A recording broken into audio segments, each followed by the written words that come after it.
মুর্শিদাবাদ জেলার জিয়াগঞ্জ ব্লকে আজ এক সামাজিক দায়বদ্ধতার অনন্য নজির গড়ে ওঠে।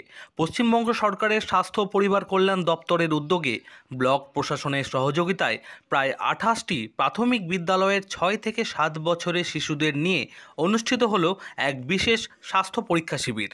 এই ক্যাম্পের মূল উদ্দেশ্য শিশুদের মধ্যে ফাইলেরিয়া রোগের প্রাথমিক সংক্রমণ শনাক্ত করা, যাতে শুরুতেই রোধ করা যায় এই দীর্ঘস্থায়ী ও নীরব ঘাতক রোগের বিস্তার।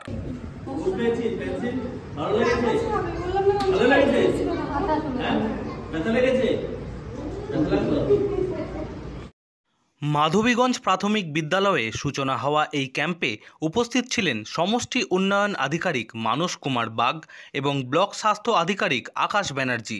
তাদের মতে ছোটদের প্রাথমিক পরীক্ষার মাধ্যমেই জানা সম্ভব তারা ফাইলেরিয়া জীবাণু বহন করছে কিনা, আর তাতেই প্রতিরোধ করা যাবে ভবিষ্যতের বড় বিপদ। বিদ্যালয় চত্বর জুড়ে দেখা যায় অভিভাবক ও শিশুদের ভিড়, যেখানে হাসি মুখে স্বাস্থ্যকর্মীরা চালাচ্ছেন পরীক্ষা, পরামর্শ দিচ্ছেন, সচেতনতার বার্তা। এই উদ্দেশ্যের মধ্যে দিয়ে একদিকে যেমন বাড়ছে জনসচেতনতা, তেমনি গড়ে উঠছে এক ফাইলেরিয়া মুক্ত আগামী প্রজন্মের আশা। হচ্ছে রাজ্য এবং জেলা স্বাস্থ্য দপ্তরের উদ্যোগে ট্রান্সমিশন অ্যাসেসমেন্ট সার্ভে প্রোগ্রাম। এটা অ্যাকচুয়ালি ফাইলেরিয়া মানে গোদ আমরা যেটাকে বলি, লিম্ফ্যাটিক ফাইলেরিয়াসিস, সেটার দূরীকরণের একটা প্রথম স্টেপ মানে স্ক্রিনিং। সেটা আমরা বাচ্চাদের মধ্যে কেন করছি? কারণ বাচ্চাদের থেকে বাচ্চাদের টেস্ট যদি পজিটিভ আসে তাহলে আমরা বুঝতে পারি যে প্রাইমারি ট্রান্সমিশনটা কমিউনিটি লেভেলে চলছে, এখনো ডিজিজটা এখনো দূরীকরণ হয়নি, মানে পরিবেশ থেকে এখনো যায়নি। তাই জন্য আমরা বাচ্চাদের মধ্যে টেস্ট করছি। এখানে আমরা মূলত 6 থেকে 7 বছরের বাচ্চা মানে ক্লাস 1 আর 2 এর বাচ্চাদেরকে নিয়েছি এই টেস্টটা করার জন্য। এটা একদম র্যাপিড ডায়াগনস্টিক টেস্ট কিট, মানে সঙ্গে সঙ্গে রেজাল্ট ওরা পেয়ে যাবে যেটা ফাইলেরিয়ার লার্ভা এদের মধ্যে আছে না নেই, মানে ফাইলেরিয়া পজিটিভ না নেই।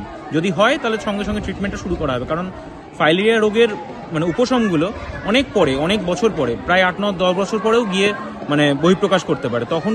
তখন আর রোগটা যখন প্রোগ্রেশন হয়ে যায়, তখন ডিজিজ প্রোগ্রেশনের পরে রোগটার আর কিছু করার থাকে না। আপনারা জানেন গোদ নিয়ে যখন মানুষ মানে প্রেজেন্ট করে তখন আর তার কিছু করার থাকে না, তখন শুধু ওই মানে লাইফস্টাইল ম্যানেজমেন্ট এইসবই তখন কিছু করতে হয়। তাই বাচ্চাদের যদি স্ক্রিনিং করা যায়, প্রাইমারি ট্রান্সমিশনটা আমরা আটকাতে পারবো, আর্লি ট্রিটমেন্ট করে যাতে ফাইলেরিয়াসিস না হয় সেটার দিকেও আমরা এগোতে পারবো। তাই জন্য এই প্রোগ্রাম করা। এই আমাদের ব্লকে মানে মুর্শিদাবাদ জিয়াগঞ্জ ব্লকে 28টা স্কুল সিলেক্ট করা হয়েছে, সেখানে সমস্ত বাচ্চাদেরকে করা হবে। 3 দিন যাবত প্রোগ্রামটা চলবে। 3 দিনের মধ্যে 28টা মানে স্কুলে কভার করা দেওয়া হবে। আপনার নাম এবং ডেজিগনেশন? আমি ডক্টর আকাশ ব্যানার্জি, মুর্শিদাবাদ জিয়াগঞ্জ ব্লকের বিওমোইচ।